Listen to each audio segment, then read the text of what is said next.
It's 1985, the height of Cold War. Without warning, America's most vital Soviet informants start vanishing. One is quietly arrested, another disappears without a trace. A third is exposed, never to be seen again. In a matter of months, nearly every major asset inside the Soviet Union is lost. Someone is betraying them. The agency launches frantic investigations. They change communication methods, relocate officers, review every classified document. Yet more agents are lost, more operations fail. The Soviets seem to anticipate every move. At CIA headquarters, though, a mid-level CIA officer is living his best life.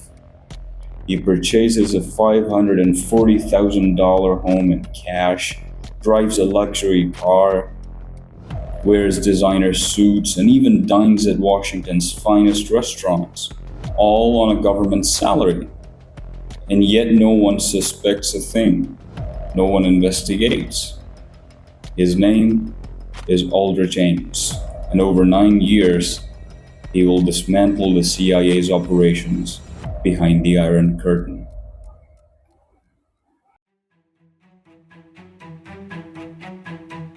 Ronald Reagan was president. Mikhail Gorbachev had just taken power in the Soviet Union, and the CIA was running some of its most critical operations.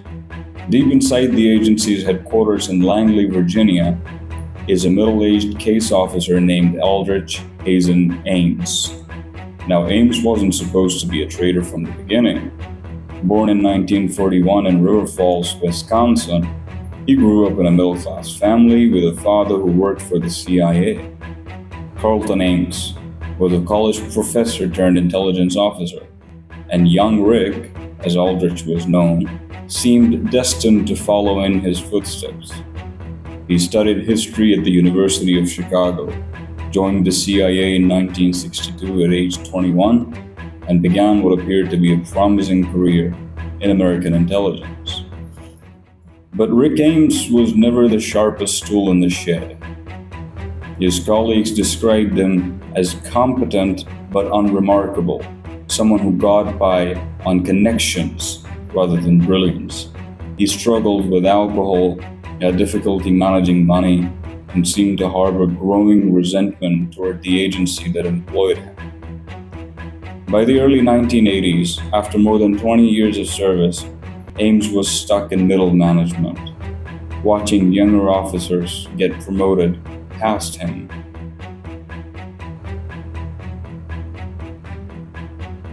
The turning point came in April 1985. Ames was going through a messy divorce from his first wife and planning to marry Rosario Casas Dupuy, a Colombian cultural attaché he had met while stationed in Mexico City. The divorce was expensive, his new relationship required money he didn't have, and his government salary of $37,000 a year wasn't cutting it. So on April 16, 1985, Ames walked into the Soviet embassy in Washington, D.C., and asked to speak with someone from the KGB. He told them he had information to sell, names and details of Soviet intelligence officers who were secretly working for the CIA. The Soviets couldn't believe their luck. Here was a CIA officer with access to some of America's most sensitive operations, willing to sell out his own country for cash. They paid him $50,000 up front, just for starters.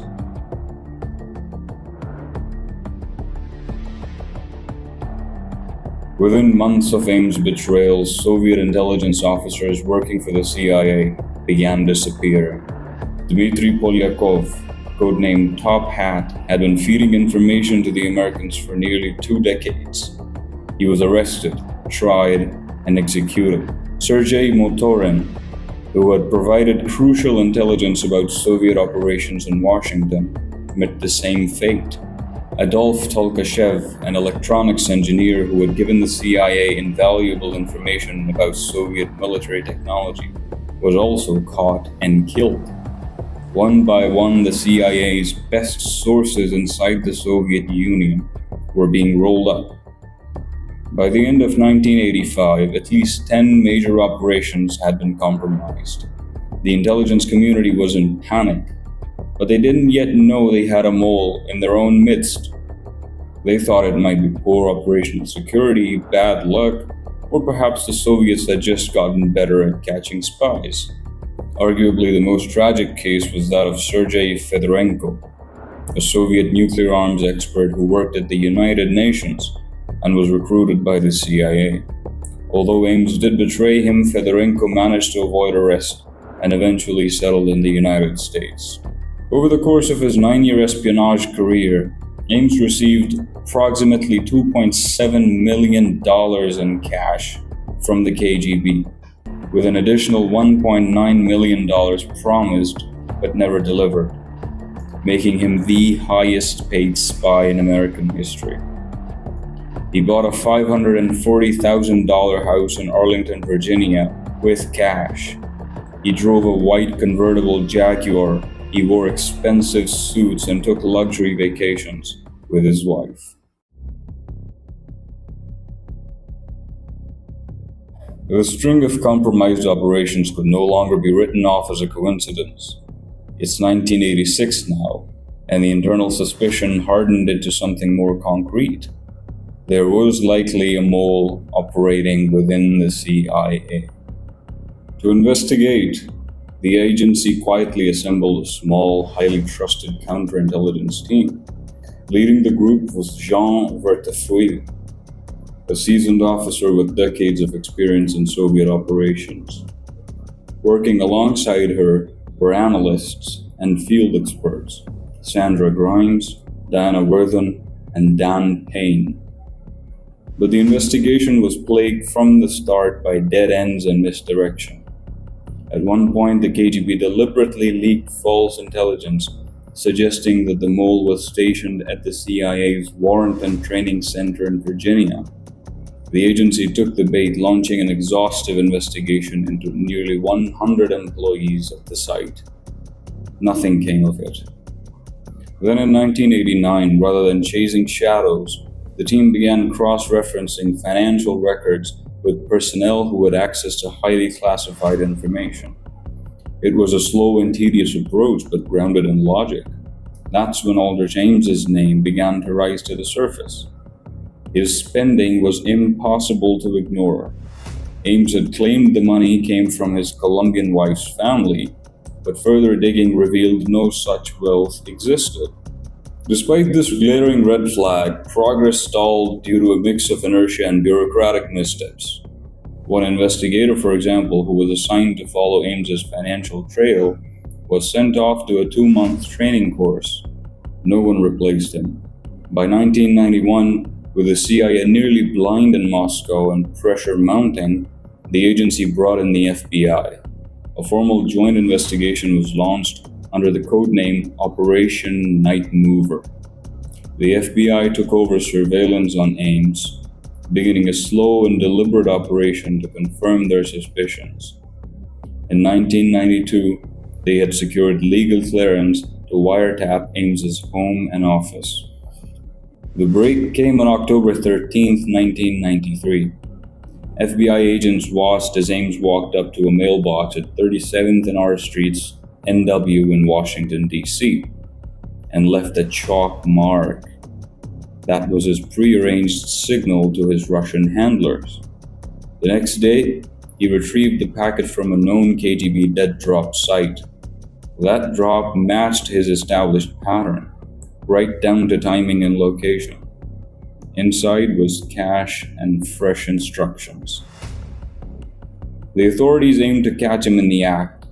However, when Ames scheduled a trip to Moscow under the guise of official CIA business, they could no longer delay. On the morning of February 21, 1994, Ames and his wife Rosario prepared to leave their Arlington, Virginia home for work. As Ames approached his car, FBI agents surrounded him, identifying themselves and placing him under arrest. Rosario was also arrested. During his interrogation, Ames confessed to his crimes and provided detailed information about his activities as a Soviet agent. Ames's motivation, he claimed, wasn't ideological. He wasn't a believer in communist ideology or someone who thought the Soviet system was superior to American democracy. He was simply greedy and resentful. He felt underappreciated by the CIA, underpaid for his contributions. He was bitter about his lack of career advancement. The money offered by the Soviets was just too tempting to resist. This explanation troubled many people because it seemed so mundane. The great ideological struggles of the Cold War, the clash between democracy and communism, had all been reduced to one man's petty grievances and financial problems. On April 28, 1994, Aldrich Ames pled guilty to espionage and tax evasion charges. In exchange for his full cooperation and to secure a reduced sentence for his wife, he agreed to provide a comprehensive debriefing detailing his activities as a Soviet agent. This information was instrumental in helping the CIA assess the extent of the damage and initiate the arduous process of rebuilding its compromised intelligence networks. Ames was immediately sentenced to life imprisonment without the possibility of parole. He is currently incarcerated at Federal Correctional Institution in Terre Haute, Indiana. Nevertheless, in an era when America was busy hunting ghosts, Aldrich Ames sat at his desk, calmly sipping coffee and watching it all fall apart only because of him. The worst breach in CIA history did not come from outside. It came with a badge and a parking spot.